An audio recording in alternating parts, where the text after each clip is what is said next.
Son las 5 de la tarde, hora central europea. Capital Radio, servicios informativos.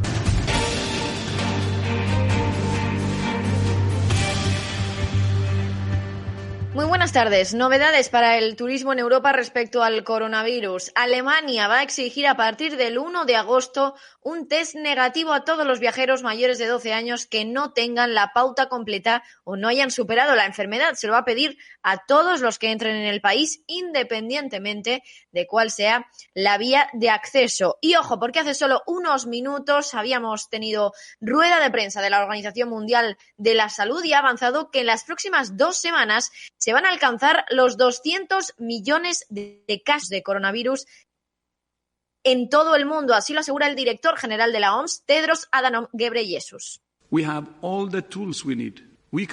Tenemos todas las herramientas que necesitamos para acabar con la pandemia. Podemos prevenir esta enfermedad, podemos hacer pruebas, podemos tratarlas y a pesar de ello los casos y fallecimientos han seguido aumentando. Casi 4 millones de casos se notificaron a la OMS la semana pasada. Con esta tendencia esperamos que el número total de casos pase los 200 millones en las próximas 2 semanas y sabemos que eso es una subestimación.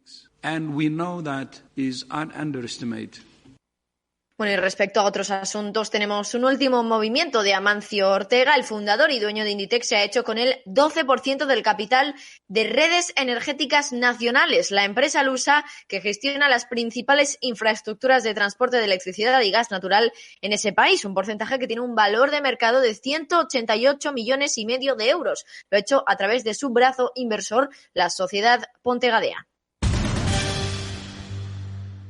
Bueno, llevamos informándoles toda la jornada sobre el cierre de Deliveroo en España por la llegada de la ley Rider y sigue dando que hablar este asunto. Ahora se han pronunciado las asociaciones de repartidores proautónomos que han lamentado la pérdida de empleo que supondrá la salida de la plataforma británica y han avanzado que, en su opinión, lo ocurrido es un ejemplo de la fuga de empresas que puede provocar la nueva normativa y que ya están estudiando nuevas movilizaciones contra el gobierno y los sindicatos. Bueno, seguimos en el apartado empresarial porque hoy hay que recordar que tenemos muchos resultados sobre la mesa, por ejemplo, resultados bancarios como los de BVA, cuyo beneficio neto ha aumentado un 10,2% en el segundo trimestre en comparación con el mismo del año anterior gracias a la reducción de las provisiones para insolvencias. Su consejero delegado, Onur Jens, ha anunciado que va a pagar un dividendo de hasta el 40% del beneficio y que va a lanzar un programa de recompra de acciones. Me gustaría subrayar que la fortaleza de nuestro capital nos proporciona amplia opcionalidad estratégica. Tras el comunicado de la semana pasada del Banco Central Europeo, me alegra anunciaros que hemos empezado a dar los pasos necesarios para el proceso de recompra de hasta el 10% de nuestras acciones. Tenemos previsto comenzar el programa el cuarto trimestre. Bueno, también tenemos las cuentas de CaixaBank que registra una pérdida neta de 605 millones de euros en el segundo trimestre debido a los gastos de reestructuración para despedir a 6.452 personas. Su consejero delegado, Gonzalo Gortázar, ha dicho hoy que, esta misma tarde terminaba el periodo para adherirse al ERE y lo ha hecho con una sobredemanda y también ha avanzado cuál será el coste de ese expediente de regulación de empleo para el banco. El coste del ERE lo hemos anunciado, son, Matías, 1.884 exactamente, ¿no? Exactamente, sí. 1.884 y por tanto no hay en ese aspecto ninguna duda de cuál va a ser. En este momento, evidentemente, no es más que una estimación. Un último apunte, tenemos datos de la suma de beneficios de todas las empresas del IBEX 35 que ya han publicado resultados. Ese beneficio neto acumulado es superior a los 29.000 millones de euros en ese primer semestre frente a las pérdidas de 14.000 millones de hace un año. Eso es todo y vamos a ver qué están haciendo los mercados financieros. Claves del mercado.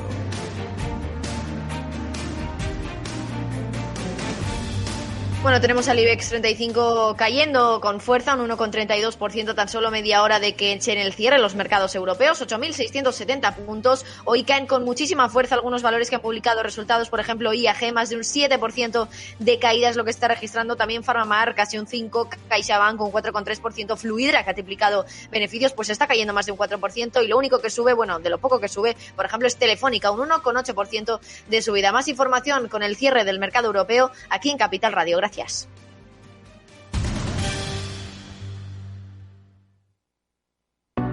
¿Operar en oro o en otros metales preciosos? Se puede. Con los CFDs de CMC Markets. Oro, plata, platino, paladio, también acciones, ETFs, volatilidad. Casi 10.000 activos a su alcance desde una única plataforma múltiples veces premiada. Next Generation. Con una app para operar desde su móvil. Pruébelo sin compromiso con una cuenta demo. Entre en cmcmarkets.es o llame al 911 140 700. CMC Markets. Su broker online. Los CFD son instrumentos complejos y están asociados a un riesgo elevado de perder dinero rápidamente debido al apalancamiento. El 73% de las cuentas de inversores minoristas pierden dinero en la comercialización con CFDs con este proveedor. Debe considerar si comprende el funcionamiento de los CFDs y si puede permitirse asumir un riesgo elevado de perder su dinero. Pelota. Ventana. Como nueva. Es muy simple asegurarse con el Betia. Simple. Claro, el Betia. Número 1 mundial en el ranking ESG de compañías eléctricas. Marca mejor valorada del sector. Primera opción del consumidor a la hora de contratar electricidad. Y ahora en Holaluz, lideramos una revolución para transformar 10 millones de tejados en energía 100% verde para el mundo. Es la revolución de los tejados. Holaluz. Mercado Abierto con Rocío Arbiza.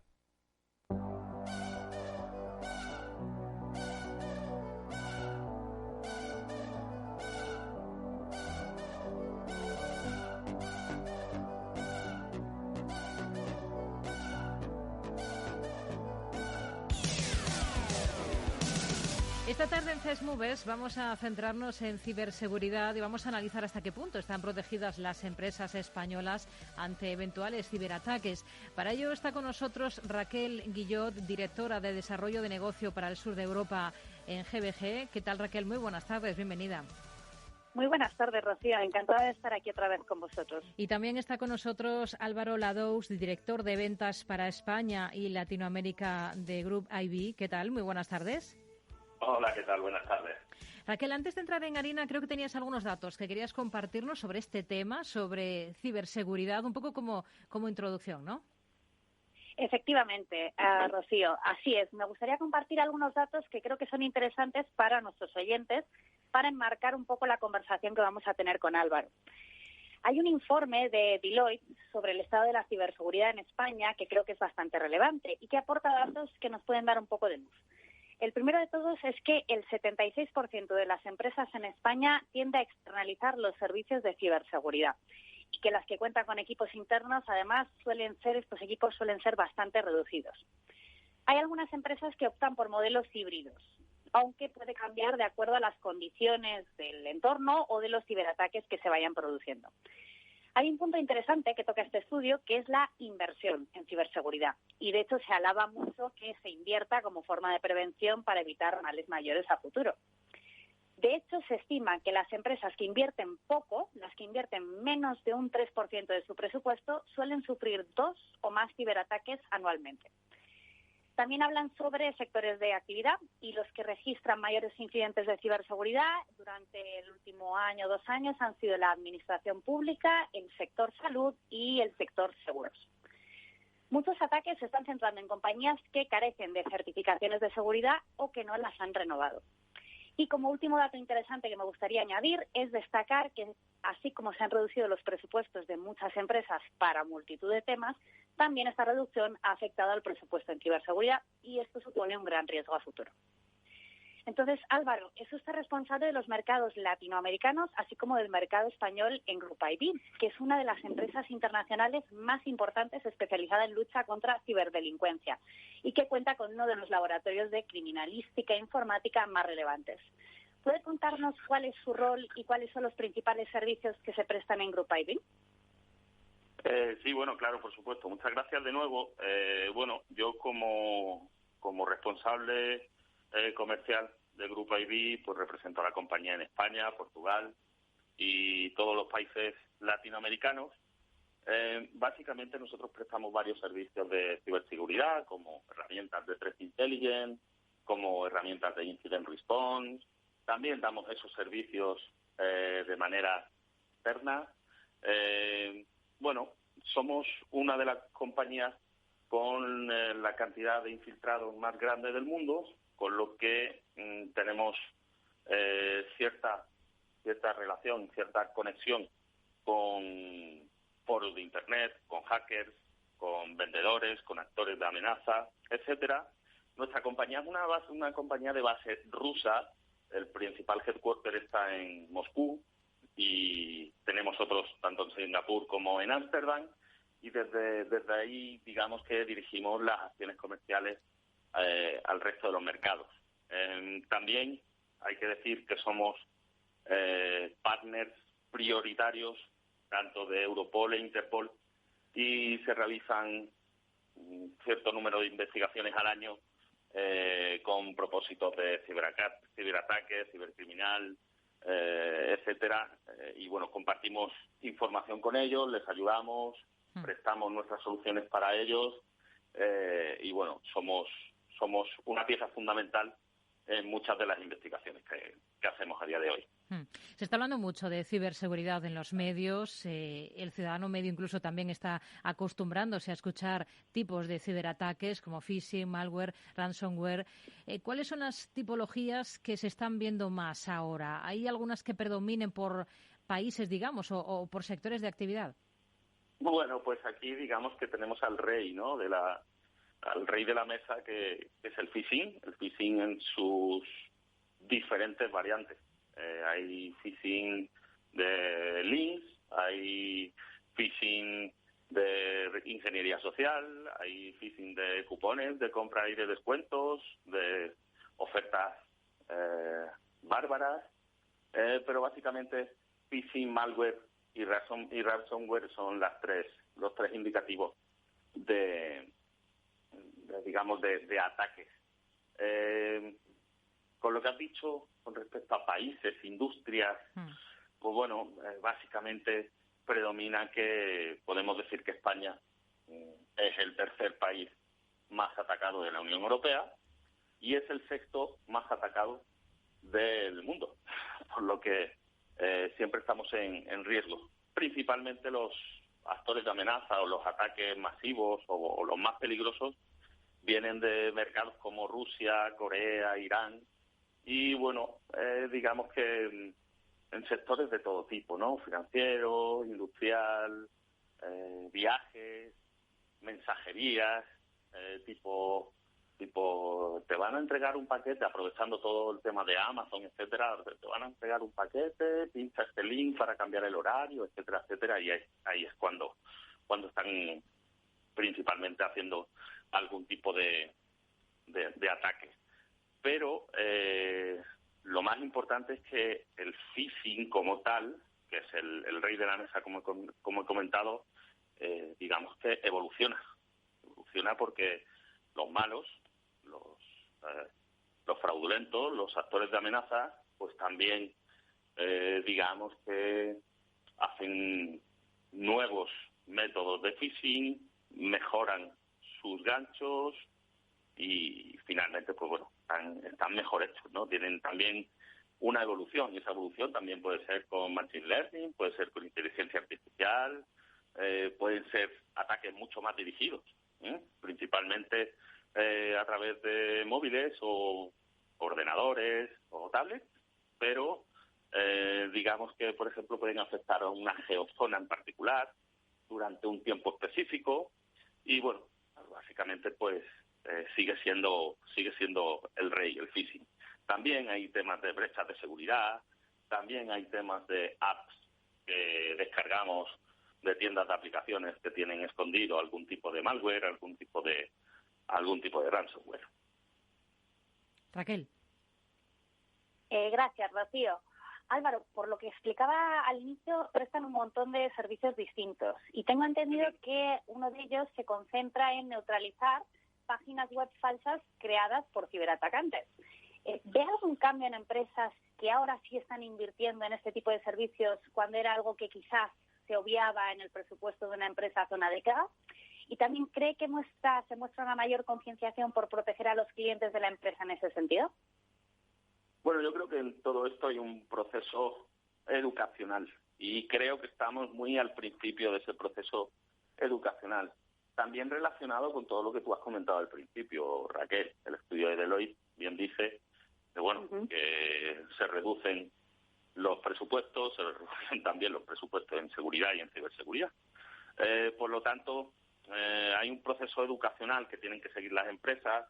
Las empresas muchas veces vinculan el crecimiento y la innovación a servicios en la nube, a servicios que lo que van a tratar es de expandir su propio negocio, etcétera, pero al final, si ese tipo de expansiones y ese tipo de inversiones no las proteges con seguridad, que digamos que es la parte que tiene peor marketing, ¿no? Porque nadie quiere ser atacado, evidentemente es menos atractivo, pero al final es igual de vital que tener posibilidad de acceder a tu ERP desde Hawái o desde Johannesburgo. Básicamente nosotros tenemos uno de los productos que tenemos es el Digital Risk Protection, que lo que hace básicamente es monitorizar dominios, subdominios y analizar que sean,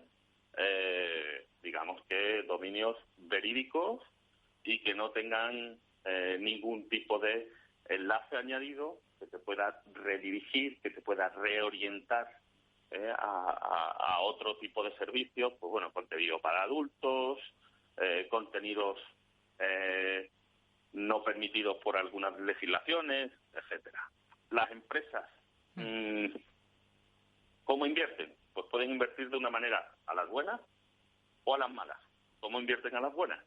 Pues en algunos casos hacen alguna implantación de alguna ISO, hacen alguna implantación del famoso GDPR, o a las malas, si tienen algún tipo de, digamos, incidente o sospecha de incidente de este tipo de ataques, sean links, sean ransomware o malware que están en tu propia infraestructura, digamos que inactivos desde hace tiempo, ¿vale? Estamos hablando mucho de empresas, pero también las administraciones públicas son ciberatacadas y para muestra ese ataque sufrido por el SEPE este ejercicio. ¿Qué nos puede contar del origen y es trasladable, claro, de ese ataque y de las consecuencias que ha tenido? Bueno, yo es que creo que se ha escrito muchísimo acerca de este ataque. Yo quiero pensar y bueno, porque siempre tenemos una componente de la casualidad. Conociendo un poco lo que ha ocurrido ha sido que un código malicioso que se llama Ryuk, que es un ransomware, digamos que es lo que ha infectado la red del CP. Principalmente este tipo de infecciones, pues es código malicioso que encripta datos. Este tipo de ransomware se compra, es decir, se comercia con él, y además, pues bueno, hay una red de botnet que lo tiene muy, digamos que es el top 1 de utilización, que es Trickbot. Es una botnet muy activa, es la más activa, que ataca al 7% de las compañías del mundo. Nosotros desde Grupo IB lo tenemos muy localizado, sabemos muy bien cómo funcionan, cómo trabajan, dónde trabajan. Y este tipo de malware, pues bueno, parece que infecta archivos Windows dentro de todo lo que se ha dicho, dentro de todo lo que se ha escrito, pues hay varias versiones. También hay una parte, que era lo que comentábamos antes, que el mantenimiento, la implantación de esquemas de seguridad, de ciberseguridad, no solo afecta a empresas privadas, también afecta a empresas públicas. En este caso parece ser que había algunos, certificados de seguridad SSL caducados desde hace varios años. Todo esto hace lo que nosotros llamamos la tormenta perfecta, y entendemos que, por lo que conocemos, mediante un link de phishing de cualquiera de los empleados o cualquiera de las personas que manejan los sistemas del SEPE, pues hubo una infección, entró ese ese ransomware, ese código malicioso en lo que es la infraestructura, tiene la posibilidad de pivotar. Pivotar es moverse por la infraestructura libremente, y bueno, llegó un momento dado e incluso este tipo de cosas se configuran y dicen, oye, pues mira, esto se tiene que activar a final de mes o a principio de mes, que es en el momento en el que la infraestructura atacada va a necesitar más de su sistema y de sus servicios, y es en el momento en el que la compañía pública pues tiene que hacer el pago de las remesas a los clientes, digamos, del CP. Así que, bueno, justo en ese momento, que es la tormenta perfecta, pues se genera todo esto. No hay actualizaciones, no hay backups, hay una serie de licitaciones públicas de por medio. Bueno, es todo bastante extraño. Hay muchas versiones y yo creo que hay que coger casi un poquito de cada una de las versiones. Pero en este caso, les puedo decir, es que esto no son ataques de gobiernos, no todo va tan allá. Esto es algo habitual que le ha ocurrido al CEPE, porque le puede ocurrir a cualquiera. Nos quedamos con ello. Álvaro Ladous, responsable para España y Latinoamérica en Group IB. Gracias por atender la llamada de Mercado Abierto en Capital Radio. Hasta una próxima. Muy buenas tardes. Muy buenas tardes, muchas gracias, y aquí estaremos cuando lo necesiten. Y gracias a Raquel Guillot, directora de Desarrollo de Negocio para el Sur de Europa en GBG. Hasta la próxima, Raquel. Muy buenas tardes. Hasta la próxima, Rocío.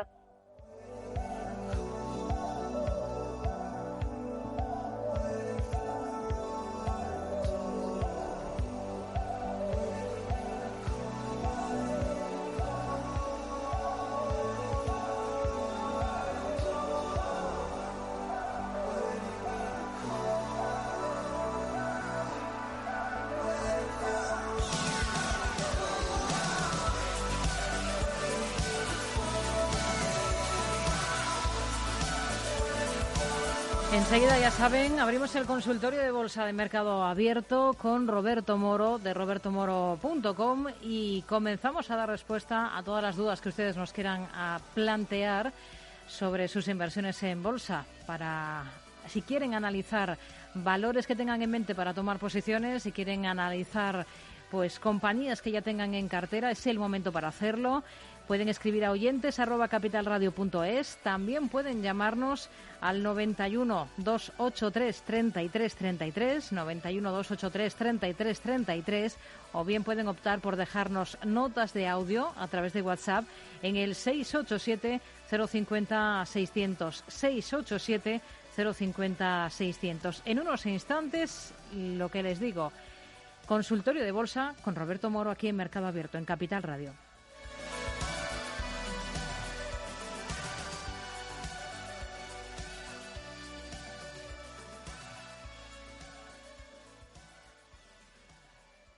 Las previsiones dicen que los tipos de interés reales seguirán en negativo durante bastante tiempo. Invierta en oro físico con Degusa, la alternativa positiva a los tipos de interés negativos. Ahorre, diversifique y proteja su inversión. Infórmese en degusa-mp.es o llamando al 9119 82900. ¿Te interesa la bolsa? Compra y vende acciones o ETFs con 0 euros de comisión hasta 100.000 euros al mes con XTB. Vente al broker mejor valorado por sus más de 300.000 clientes según Investment Trends y al mejor broker para operar según Rankia. XTB.es. Riesgo 6 de 6. Este número es indicativo del riesgo del producto, siendo 1 indicativo del menor riesgo y 6 del mayor riesgo. ¿Sabía que a través de sus decisiones de inversión puede crear impacto y mejorar el medio ambiente y nuestra sociedad? Descubra cómo invertir de forma responsable con los fondos de BMO Global Asset Management, gestora de activos líder canadiense. Visite bmogam.com. Anuncio solo para inversores profesionales y regulados. El valor de las inversiones y los beneficios derivados de ellas pueden aumentar o disminuir como resultado de los movimientos del mercado o la divisa. Los inversores puede que no recuperen el capital invertido.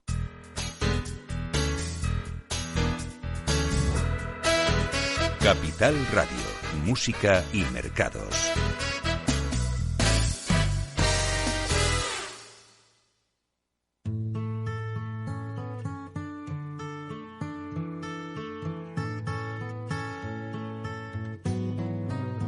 when you're down and troubled, and you need a helping hand, and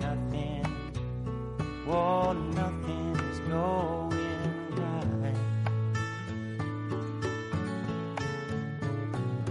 Close your eyes and think of me, and soon I will be there to brighten up even your darkest night. You just call out my name, and you know wherever I am, I'll come running. Oh yeah, babe, to see you again. Winter, spring, summer or fall, now all you got to do is call, and I'll be there, yeah, yeah, yeah. You've got a friend.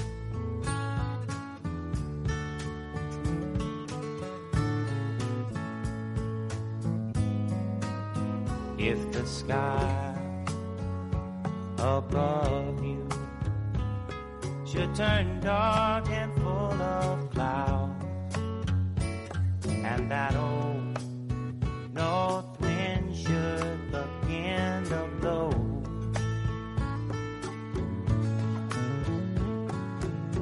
keep your head together and call my name out loud now. Soon I'll be knocking upon your door. You just call up my name, and you know wherever I am, I'll come running. Oh yes, I will see you again. Winter, spring, summer or fall, yeah. All you got to do is call, and I'll be there, yeah, yeah, yeah. Hey, ain't it good to know that you got a friend?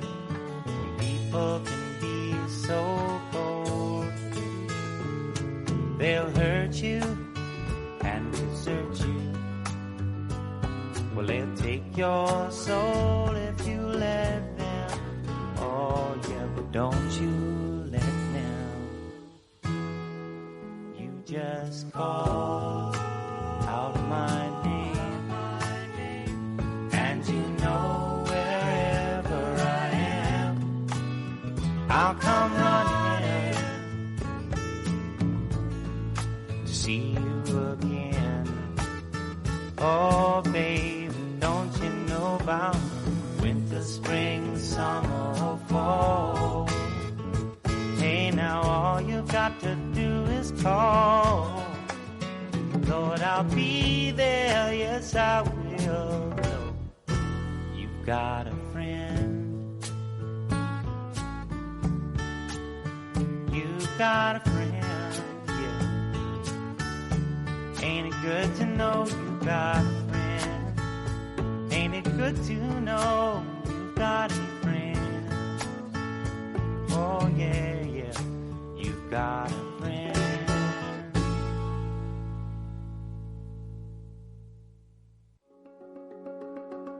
¿Qué son para ti los ecocombustibles?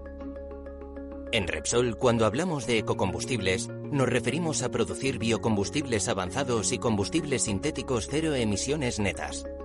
Si quieres saber más acerca de los ecocombustibles, entra en Repsol.com. Repsol. Inventemos el futuro. Capital Radio.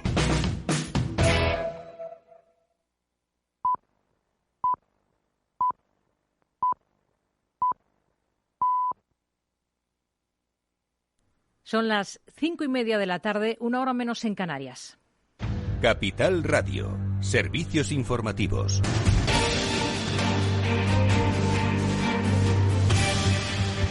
Muy buenas tardes. A esta hora termina la sesión en las plazas europeas, una jornada marcada de nuevo por un buen número de resultados empresariales y por referencias macroeconómicas. En Estados Unidos, por ejemplo, un día después de conocerse un PIB del segundo trimestre por debajo de lo esperado, se ha conocido el dato de inflación más seguido por la Fed, el deflactor de precios al consumo. El incremento interanual alcanza el 4% frente al 3,9% previsto. Pero también aquí en Europa tenemos referencias como el PIB de la eurozona, que apunta a un crecimiento de un 2% durante el segundo trimestre del año frente al primero, mientras que en los 27 el incremento ha sido del 1,9%, crecimiento que viene de la mano de un repunte de la inflación de la eurozona hasta el 2,2%, por encima, por tanto, del nuevo objetivo de precios del Banco Central Europeo. Por el lado empresarial han sido muchas las compañías que han presentado cifras, entre ellas el BBVA, que ha ganado algo más de 1.900 millones de euros hasta junio y recupera a niveles pre-COVID.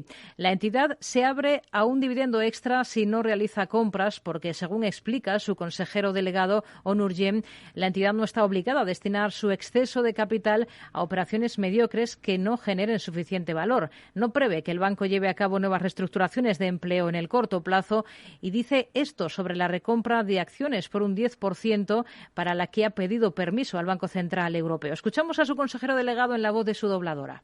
Me gustaría subrayar que la fortaleza de nuestro capital nos proporciona amplia opcionalidad estratégica. Tras el comunicado de la semana pasada del Banco Central Europeo, me alegra anunciaros que hemos empezado a dar los pasos necesarios para el proceso de recompra de hasta el 10% de nuestras acciones. Tenemos previsto comenzar el programa el cuarto trimestre. Pues es, por tanto, el propio Yen en español. Otro de los protagonistas ha sido CaixaBank. En este caso ha ganado 4.181 millones, impulsado por los efectos de la fusión con Bankia, y pagará un dividendo del 50% del beneficio ordinario. Gonzalo Gortázar, su consejero delegado, ha hablado en estos términos del ERE de la entidad, cuyo periodo de adhesión ha terminado este mismo viernes a las 3 de la tarde. Tenemos una cifra de 7.900 empleados que se han adherido, el cupo era de 6.452 y, por tanto, lo que hay en este momento es una sobredemanda de apuntarse a este programa y es una indicación, sin duda, de que las condiciones que hemos ofrecido son atractivas, son responsables. Por lo demás, también IAG o Fluidra han presentado entre las cotizadas del IBEX resultados. La primera ha logrado un beneficio récord de 174 millones de euros hasta junio, mientras que la aerolínea ha reducido sus pérdidas un 46,3% en este periodo y confía en el avance de la vacunación para recuperar la normalidad. De estas y otros protagonistas vamos a hablar con Susana Felpeto, directora de renta variable de Atele Capital. Hola, Susana, ¿qué tal? Muy buenas tardes. Hola, buenas tardes. Bueno, toca hacer balance no solo del día de esta jornada, también de la semana y sobre todo del mes para la bolsa española. ¿Con qué se queda? Pues ha sido un mes, hoy lo vemos en negativo en algunas cosas, pero la verdad es que ha sido un mes muy bueno, sobre todo destacar el buen comportamiento que han tenido algunos valores más cíclicos que ayudan a pensar en esa recuperación macroeconómica. Luego, lo que sí es que hay que tener claro es que seguimos con volatilidad y que todavía no nos podemos olvidar del virus y todo lo que la pandemia está retrasando en algunos sectores esa recuperación. ¿Qué le parecen los planes con el dividendo que se marcan tanto BBVA como CaixaBank y qué le han parecido los resultados de ambas? Bueno, nos parecen totalmente acordes a la situación actual de mercado. Creemos que la recompra de acciones, como decía en el caso de BBV, es una forma de retribución al accionista muy valorada, que pues es verdad que si al final no encuentran en el mercado oportunidades interesantes, creen en su negocio y lo harán de esa manera. En cuanto a CaixaBank, sí que creemos que bueno, pues las cuentas están en cierto modo no las podemos comparar bien debido a que ya se hayan incluido en la fusión. Tendremos que ver los próximos trimestres cómo va el ahorro de costes, pero en principio parece positivo. Por tanto, nos parece adecuada ambas políticas. Hoy también hemos estado muy atentos de IAG con importantes retrocesos al cierre de la jornada, además del 7%. Su consejero delegado Luis Gallego ha asegurado que la compañía sopesará otras alianzas si no prospera la compra de Air Europa. ¿Cómo lo ve y qué visión tiene ahora para IAG? Bueno, los resultados evidentemente no han sido buenos. Lo que esperamos es que de cara al tercer trimestre, como decían, ya va a haber un 45% de la recuperación de los movimientos y de todos los vuelos, y eso pues como decíamos se ha ido retrasando en el tiempo respecto a lo que esperábamos a finales del año pasado por todas las restricciones de la nueva variante del COVID, pero sí que creemos que de cara a una recuperación y normalización en definitiva es uno de los valores que deberían recuperarse. ¿A qué se debe ese mal comportamiento esta jornada de Fluidra, esa caída que supera el 4,5% después de presentar unos resultados que han sido récord? Pues la verdad es que sí que nos ha sorprendido. La única razón, a no ser que haya algo que se me ha escapado, es una toma de beneficios por el buen comportamiento también en la cotización que lleva hasta ahora. Leyendo con detenimiento las cifras, la verdad es que han mejorado en todos los aspectos y en todos los negocios, y además sí que esperan que el buen comportamiento que ha tenido en ventas en el hemisferio norte se pueda reflejar también en el hemisferio sur cuando sea verano allí. Por tanto, creo que es más una toma de beneficios puntual que algo relativo a la empresa. ¿Qué supone para el sector de telecomunicaciones? Hoy hemos visto ganancias en Telefónica en bolsa. El movimiento del fundador y máximo accionista de la teleco francesa Iliad a lanzar una OPA de hasta 3.100 millones de euros para excluir en bolsa a la compañía. ¿Cómo hay que interpretar este movimiento? Pues creo que la interpretación más, a lo mejor es muy básica y clara, pero es la que tenemos que hacer en un primer momento, es a qué precios están cotizando este tipo de negocios. Es decir, que si el propietario de Iliad considera que tiene la capacidad para sacar a bolsa su negocio, sacar de bolsa su negocio a estos precios, puede ser que haya una lectura por detrás que realmente está a un precio mucho más bajo del valor que le dan. Debería ser positivo para el resto del sector y ver si hay algún movimiento no igual, pero bueno, puede haber fusiones entre otros competidores o algo. Fuera del IBEX, el protagonismo ha sido para Técnicas Reunidas porque ha presentado resultados y ha tenido que solicitar una ayuda de 290 millones de euros al Fondo de Rescate para Empresas Estratégicas. ¿Cómo lo ve? El valor se ha desplomado en bolsa. Pues la verdad es que sí que esperábamos que los resultados fuesen débiles, sobre todo en márgenes, pero evidentemente este tipo de noticias pues no han ayudado nada. Lo que hemos visto por parte de algunos análisis que nos han llegado a lo largo del día de hoy de distintos brokers es la poca visibilidad que ven en los próximos trimestres para la compañía. Por tanto, habrá que seguir muy de cerca la normalización, porque según Técnicas Reunidas todo el parón de la pandemia sí que les ha afectado en muchísimos proyectos y debería irse recuperando poco a poco y ver si con esa liquidez son capaces de pasar esta situación. Susana Felpeto, directora de renta variable de Atelecapital, gracias por su análisis con nosotros. Muy buenas tardes. Gracias a vosotros, un saludo. Al final el selectivo termina esta jornada y por tanto la semana y el mes en los 8.675 puntos después de recortar un 1,26%. El peor comportamiento ha sido para la aerolínea IAG. Después de presentar resultados ha caído un 7,31%. Farmamar le ha seguido, ha cotizado los suyos, los presentados en la última sesión, y le ha seguido con caídas de más del 5%. A partir de ahí Fluidra, que ha recortado un 4,87%. CaixaBank a la baja más de 4 puntos porcentuales, al igual que Amadeus. En el lado positivo del selectivo encontramos sobre todo la operadora Telefónica, que ha terminado con alzas del 2,19%, mientras que el Banco Sabadell ha subido un 1,49%. En el resto de Europa hemos visto también jornada de retrocesos generalizados, mientras que también observamos números rojos al otro lado del Atlántico. En Wall Street, en estos instantes, el S&P 500 está recortando un 0,45%. Tenemos al Dow Jones de Industriales abajo un 0,21% hasta 35.009 enteros, y las caídas más acusadas son para el Nasdaq 100, que recorta un 0,77%. Al otro lado del Atlántico, entre los movimientos más interesantes, más destacados, tenemos esa caída de Amazon después de los datos de ventas que han decepcionado, sobre todo las previsiones a partir de ahora de la compañía. Hoy está recortando la compañía más de un 7%, como decimos, mientras que eBay le sigue con caídas del 5,75%. Dentro del Dow Jones de Industriales, Caterpillar destaca en negativo. Ha presentado resultados la compañía, está en bolsa con un descenso del 3,88%. En el lado positivo, en cambio, tenemos a Procter & Gamble, que también ha presentado cifras, pero las recoge con muy buen comportamiento, con una subida ahora mismo de algo más de 3 puntos porcentuales. En el mercado de divisas, según las pantallas de XTB, tenemos ahora mismo al cruce euro-dólar en 1,1862 unidades. Es todo. Más noticias a las 6 de la tarde aquí en Capital Radio.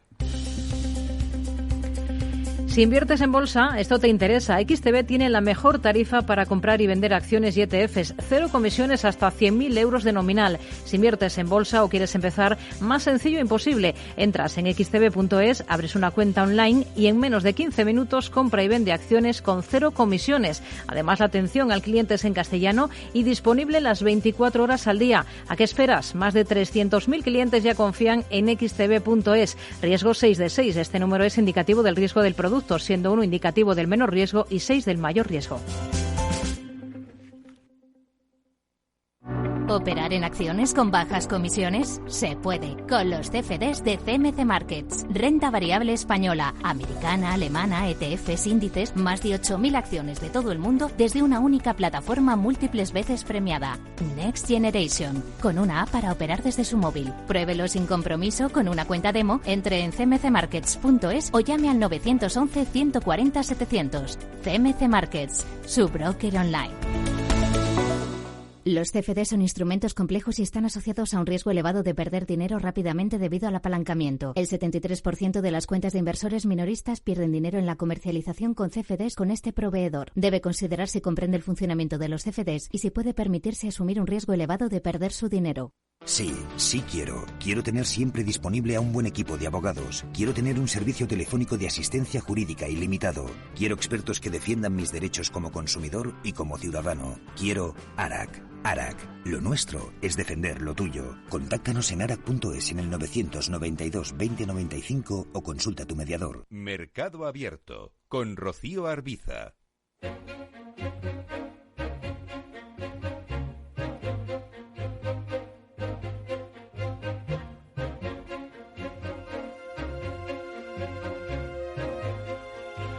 Esta tarde, en nuestro espacio de educación financiera, nos vamos a fijar en el proyecto educativo Educación Financiera Básica de la Fundación María Jesús Soto. María Jesús Soto es además agente financiero en Andbank. ¿Qué tal, María Jesús? Muy buenas tardes. Buenas tardes, Rocío. Buenas tardes a todos. Muchas gracias. Bueno, el suyo es un proyecto que acaba de ser premiado en la primera edición de los premios Maite Juárez, convocados por la Escuela de Formación Financiera Value School. Así que enhorabuena, lo primero.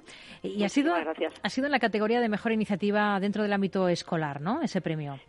Sí, así ha sido. Había 3 categorías y una de ellas era el ámbito escolar y es a la que han elegido que han premiado nuestro proyecto, y la verdad estamos muy agradecidos a Value School, con los cuales trabajamos mucho y compartimos los valores y nos complementamos muy bien al público que nos ha votado, porque había voto popular, y también pues a los miembros del jurado que nos han votado, que casi ha sido por unanimidad, ¿no? Con lo cual sí, estamos muy agradecidos, porque bueno, es el reconocimiento a una iniciativa, o el trabajo sobre todo de nuestra editora, ¿no? Raquel López Varela, que fue editora ya en Everest y sabe mucho del mundo educativo.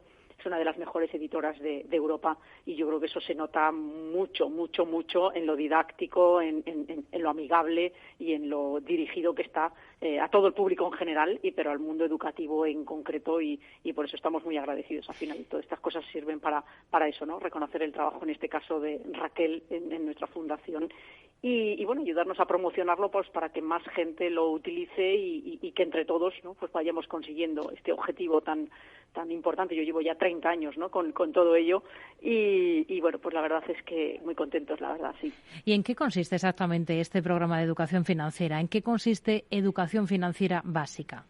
Bueno, lo primero, el nombre que se le ha dado, que lo he puesto yo, viene porque nosotros somos la generación que estudiamos educación general básica, sí, EGB, somos los de EGB, ¿vale? Y entonces, cuando teníamos que darle nombre al proyecto, dije, pues ya está, EFB, ¿no? Es decir, si somos los de EGB y nos fue muy bien, vamos a poner EFB, por eso es Educación Financiera Básica, que es económica y financiera básica, ¿vale? ¿Por qué? Porque nosotros no solo centramos la parte financiera, sino que hablamos de la economía en general como ciencia que habla de la gestión eficiente de los recursos escasos, y a partir de ahí empieza todo esto, ¿no? En sus 3 variables, en sus 3 vertientes, la macroeconomía, la microeconomía y las finanzas. Y por eso se llama Educación Financiera Básica, que se compone fundamentalmente de una serie de materiales en libros, varios libros, y la web, que es educacionfinancierabásica.com, que es la que utilizan los profesores con los niños ya desde hace varios años en Castilla y León, también en otros sitios por Latinoamérica, pero aquí en Castilla y León hemos empezado por nuestra comunidad para crear de cero una web con lo que hemos creído que era fundamental. Se compone de 3 partes, puede entrar todo el mundo para verlo, es educacionfinancierabásica.com. Tiene por un lado los recursos, que son muchos vídeos cortitos y animados en muchos casos también, para dar conceptos muy sencillos y muy básicos. Tiene la parte de actividades, que esas son las que trabajan los profesores con los niños, para que se pueda hacer de forma transversal desde cualquier asignatura, desde cualquier edad, que traten asuntos de economía de forma práctica, divertida, llena de valores, solo conceptos, valores fundamentales como es la transparencia, la honestidad, la responsabilidad, que al final es tan importante en la toma de las decisiones. No solo tienen que ser buenas desde el punto de vista económico las decisiones que toman las personas dentro de sus responsabilidades, tanto a nivel particular como empresarial o gubernamental, allá donde tomemos decisiones que tienen implicaciones económicas, y sino también con valores, ¿no? Y después está la parte de juegos. Por tanto, en educacionfinancierabásica.com pues y se encuentran materiales para descargar para las familias. Por eso va dirigido mucho, sobre todo a la parte de actividades, a los centros educativos, pero es una web muy educativa para que pueda aprender todo el mundo, ¿no? Y muy en abierto los juegos y los recursos y alguna actividad para que se pueda compartir en familia y como digo, desde cualquier edad, porque vamos y lo que buscamos es ir desde edades muy tempranas, ¿vale? Es decir, se trata de empezar desde muy abajo con hábitos económicos, financieros, saludables, como es la higiene personal, que son fundamentales desde niños en función de la madurez, de la edad, pero es fundamental que esto se empiece muy pronto. Por eso nosotros vamos a lo básico y desde edades muy tempranas, porque no se puede llegar a los 18 años y no saber ni hacer un presupuesto, por ejemplo, ¿no? Están enfocados sobre todo a los niños, como nos cuenta. ¿En qué nos está afectando principalmente ir escasos de educación financiera, en este caso a los adultos? Fundamentalmente en que se toman decisiones incorrectas. Es decir, cuando uno no sabe de finanzas, cuando no sabe ni hacer el presupuesto familiar, ni siquiera sabe que las familias quiebran si tienen más gastos que ingresos. Es decir, se parte de los errores más básicos. Es como si una persona coge un cuchillo y no sabe que si no lo maneja bien se puede cortar y con ello desangrarse y morirse, ¿no? Que sería el equivalente a las quiebras en el mundo de la empresa, en los gobiernos o en las familias, ¿no? Por eso es tan grave que las personas no sepan ni lo mínimo, porque es, insisto, como manejar un cuchillo que si lo haces bien sirve para cortar en la cocina, vas más rápido, cortas las patatas patatas más rápido y todo más rápido y la carne más rápido, pero si no sabes manejarlo te puedes lesionar tú o matar a un tercero, ¿no? Por eso, y el hecho de que muchas personas no hayan aprendido nunca nada de esto, ni lo mínimo, es lo que ha pasado en el mundo, que es lo que nos ha llevado a 2008, ¿no? A la quiebra tan importante que hemos tenido, a la crisis financiera, luego crisis económica y a tantas quiebras. Demasiadas decisiones erróneas tomadas por demasiados millones de personas en el mundo. ¿Cómo puede una familia planificar su economía de forma correcta cuando está viendo telediarios, cuando está escuchando noticias que señalan que estamos navegando en una montaña de deuda que es insostenible, pero que seguimos agrandando a base de dar patadas hacia adelante y a base de trasladar el problema en el tiempo? Bueno, eso es un dato macroeconómico, ¿vale? Es decir, entonces, claro, las familias tienen que saber y entender que el papá Estado no está para seguir endeudándose porque le lleva a una quiebra. Por tanto, si no sabemos un concepto básico, que es el Producto Interior Bruto, el endeudamiento, la deuda pública, cómo se paga, cómo todo eso, ¿vale? Cómo se hacen los presupuestos generales del Estado, muchas veces las sociedades se ponen a reclamar cosas que están muy bien, pero que no nos las podemos permitir y no nos las podemos pagar, ¿vale? Por tanto, en cierto modo, con reivindicaciones de determinado tipo que son muy dignas. El problema es que no nos lo podemos permitir. Es como si en una familia todos los miembros de la familia quisiesen vivir a un determinado nivel de vida porque papá, mamá, sacas el dinero de donde sea, endeúdate o haz lo que quieras, pero a mí manténme mi nivel de vida, ¿no? Y ahora sí ya te lo llevo a la familia. ¿Cómo se lleva esto a la familia? Haciendo presupuestos correctamente. Presupuestos que respondan a la realidad de la familia. ¿Qué ingresos tenemos? ¿Qué gastos tenemos? Y donde participen todos los miembros de la familia. Para que todo el mundo vea y sepan con naturalidad que es muy difícil generar dinero e ingresos en la familia, que es complicado, que hay que administrarlos bien, que no se puede despilfarrar ni un solo euro, que no se puede tener todo. A nosotros nos gusta mucho una frase en la Fundación y es no me lo puedo permitir. Explicarle a todo el mundo que no todo nos lo podemos permitir, nadie se lo puede permitir todo y tenemos que llegar a esa frase de hasta aquí. Y eso hay que hacerlo en las familias, como digo, con un presupuesto anual en el que participan los hijos, ven lo que se gasta en su educación, en lo otro, lo que se detrae. Si se detrae hacia un sitio, a lo mejor no se puede gastar tanto en vacaciones, hay años que a lo mejor se puede y otros años no. Es decir, el porqué de lo que entra en casa, hacia dónde va, qué se invierte en la formación de los chicos y en su bienestar y cómo eso tiene que ser para ellos una inversión que el día de mañana tienen que rentabilizar y que, por supuesto, como decía, no se puede llegar a todo. Por eso, ese presupuesto hecho cada año, revisado cada mes, cada semana, donde participan todos los miembros de la familia y donde todos forman parte de eso para evitar que la familia quiebre y para evitar, pues eso, llegar a como el Estado a endeudamientos que terminen en quiebras, es absolutamente fundamental para la planificación familiar y para que se empiece a saber de qué va todo esto, que es fundamental, ¿no? ¿Cuáles piensa que son, digamos, las rutinas que habría que ir inculcando desde pequeños a los niños en materia de educación financiera? Porque con ejemplos es como llegan más las cosas. Mira, por ejemplo, cuando un niño, y de hecho mi primer libro de Economía, Ahorro e Inversión empieza así, tienen personajes, todos nuestros materiales son muy prácticos, por eso son descriptivos de conceptos y prácticos en la puesta en práctica, ¿no? Nico y Carol reciben su primera paga y su primera propina. Ahí empiezan ellos a tomar decisiones en el mundo financiero. Primero, la pregunta es ¿por qué lo recibes? Porque cuando tienen su primera paga o cuando te reciben una moneda, cuando la tienen, voy a empezarte un poco más atrás. La primera pregunta es ¿cómo has recibido esa moneda, ¿no? O ese billete. ¿Lo has robado? Pues lo pueden haber robado, ¿eh? Lo primero es cómo ha llegado. O te lo has ganado, o te lo han dado como un premio, o te lo han dado porque es tu cumpleaños. Lo primero es cómo recibes eso. Y segundo, cómo lo vas a utilizar. ¿Tienes capacidad para utilizarlo? ¿Te voy a dejar o te voy a quitar ese dinero y lo voy a llevar a la asignación familiar para llevarlo a no sé qué cosa? Desde el momento en el que un niño recibe algo y tiene una moneda en su mano, esto empieza en serio, porque primero es cómo lo ha recibido y segundo, qué va a hacer con ello. ¿Lo va a ahorrar? ¿Lo va a tirar por la ventana? ¿Se lo va a prestar a su hermanito o a su hermanita porque lo necesita para comprarse, no sé, un monopatín que le apetece? Y a partir de ahí hay que explicarles qué opciones tienen, cómo lo han recibido, si lo han robado habrá que ponerse serios con ellos y decir que eso no se hace, que no se consiguen así las cosas robando, y a partir de ahí es cuando empieza todo esto, porque todo empieza a más. Luego están en el presupuesto familiar, oye, ¿cuánto te vamos a asignar? ¿Cuánto vas a necesitar? Dime cuánto puedes necesitar y vemos qué se te da. Y esto es a partir de la edad, cada familia sabe cuándo deja que sus hijos tengan disponibilidad, aunque sea para comprar chuches. A partir de ahí, insisto, hay que tener conversaciones con ellos que nos lleven a entender el porqué de cada decisión que toman, que vean que tienen alternativas y que se razone la que se toma. Y así sucesivamente a medida que van avanzando en la edad, en la complicación de sus finanzas personales, llevarles algo cuando empiezan a trabajar, porque esto es un a más, es como la higiene personal, ¿no? ¿Cuándo le lavas a los niños los dientes? Cuando les salen los dientes. O sea, es decir, ¿cuándo les enseñas a lavarse los dientes? Cuando además de tener dientes, les enseñas a lavarse los dientes y lo que es un cepillo, y cómo hacerlo. Pues con las finanzas es exactamente lo mismo y con la economía es exactamente lo mismo. María Jesús Soto, agente financiero en Anban, fundadora de la fundación que lleva su nombre para la difusión de la educación financiera básica. Gracias por atender la llamada de Mercado Abierto. Le llamaremos seguro en otra ocasión porque nos quedan muchas cosas que comentar con usted en esta sección. Hasta una próxima. Muy buenas tardes. Hasta la próxima. Gracias. Buenas tardes. Hasta Tardes de Radio y Economía con Rocío Arbiza. Frente a los impagos, Vitamina D, la fórmula de información empresarial exclusiva de Informa para minimizar los riesgos y facilitar la toma de decisiones. Descubre Data Powered by Informa, la solución perfecta para tu negocio. Consulta al especialista en Informa.es. Muy bien, gracias a vosotros. Buenas tardes. Tardes de Radio y Economía con Rocío Arbiza.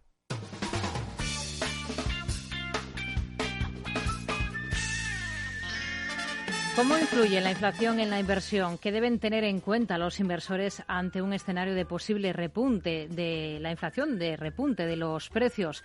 Os lo vamos a analizar en los próximos minutos con José Antonio Pérez, responsable de formación en el Instituto BME. Hola, José Antonio, muy buenas tardes. Buenas tardes. Bueno, llevamos mucho tiempo hablando de inflación y quizás convenga parar un poco en seco, reflexionar, analizar qué es exactamente y sobre todo si es necesariamente nociva la inflación. ¿Lo es? Efectivamente, últimamente la inflación, como señalabas en la presentación, se está acelerando a nivel mundial debido al incremento de costes que aparecieron desde los mercados de commodities principalmente, interrupciones en la oferta. Pero efectivamente, ¿qué es la inflación? No es más que el crecimiento generalizado de los precios de los bienes y servicios de una economía. Se suele medir a través del índice de precios al consumo. El IPC o índice de precios al consumo no deja de ser un indicador nada más, no es la inflación, es decir, es una medida de la inflación. Es decir, y por resumirlo, la inflación, ese crecimiento generalizado de los precios, es algo abstracto que intentamos medir con nuestro termómetro imperfecto, que es el IPC. Le preguntaba si necesariamente es nociva la inflación. Sí, una vez aclarado efectivamente, perdona Rocío, sí, que la inflación es nociva. No necesariamente. A ver, desde un punto de vista macroeconómico, cuando una economía crece, y esto entendemos que es bueno en general, porque bueno, pues facilita empleo, lleva asociado a un crecimiento generalizado de los precios, que si son moderados, es hasta saludable para una economía. Yo siempre digo que sería como el engrase de un motor, ¿no? Está en funcionamiento. Para el adecuado engranaje de piezas es necesario que el motor esté engrasado. Pero eso sí, todo esto es solo desde el punto de vista macroeconómico. ¿Cómo le influye al ciudadano medio y cómo le influye sobre todo al inversor en bolsa? Efectivamente, desde el punto de vista microeconómico del ciudadano de a pie, ¿cómo le influye? Pues le va mal. Le va mal porque un crecimiento generalizado de los precios le hace daño, porque con los mismos euros puede acceder a menos cantidad de bienes y servicios. En definitiva, pierde poder adquisitivo. Por poner un ejemplo muy sencillito, ahora con 100 euros podría llenar un carro de la compra con productos del supermercado. Pasado un año y si hay un repunte de la inflación, para llenar el mismo carro de la compra con los mismos bienes adquiridos necesitaría más de 100 euros. O lo ves lo mismo, que con los 100 euros que tenía antes puede comprar ahora menos bienes en el supermercado. ¿Qué dicen los datos históricos sobre cómo afecta realmente la inflación a la bolsa? Claro, estábamos hablando de supermercado, ¿no? Vámonos al mercado y desde el punto de vista bursátil la inversión a largo plazo es significativamente positiva. ¿Y qué nos dice la historia sobre esto? Bueno, pues hay un análisis que publicó el Servicio de Estudios de BME hace tiempo, recorría nada menos que 30 años, entre enero de 1980 y junio de 2010, y teniendo en cuenta ahí una inversión de 100 euros, por ejemplo, en el índice total de la bolsa española, estos se habrían convertido en 9.250 euros nominales, lo que equivale a un rendimiento anual del 16%. Pero ojo, son nominales, es decir, realmente hubieran sido solo 1.862 euros reales, es decir, un rendimiento anual del 10%. Es decir, la inflación se comió un 6% anual. Si en lugar de invertir en bolsa esos 100 euros, alguien como se dice habitualmente, lo guarda debajo del colchón, pues hubiera perdido anualmente un 6%. Resumiendo los números, si una persona invirtió en bolsa obtuvo un 10% anual real más, y si no lo hubiera hecho y hubiera guardado en el cajón esos 100 euros, pues hubiera perdido un 6% anual. La diferencia es muy grande, ¿no? Lo que pasa es que, como siempre, hay que añadir la coletilla de que rendimientos pasados no me dicen nada sobre rendimientos futuros. No sabemos cuál va a ser la rentabilidad de la bolsa en los próximos 30 años, ¿no? José Antonio, ¿cómo formarse sobre este tipo de aspectos, estas cuestiones, sobre cómo afectan en bolsa, sobre inflación? ¿Dónde podemos profundizar? Bueno, en Instituto BME debo decir que tenemos un gran número de cursos, largos, cortos, presenciales, online. Por detenerme en uno, hablaría el de planificación financiera, que es un curso online que comienza el próximo 16 de noviembre. Se aborda la inflación entre otros aspectos y muchos otros, ¿no? Toda la información está en la página web del Instituto BME, www.institutobme.es. José Antonio Pérez, responsable de formación en Instituto BME. Gracias, muy buenas tardes. Muchas gracias, buenas tardes.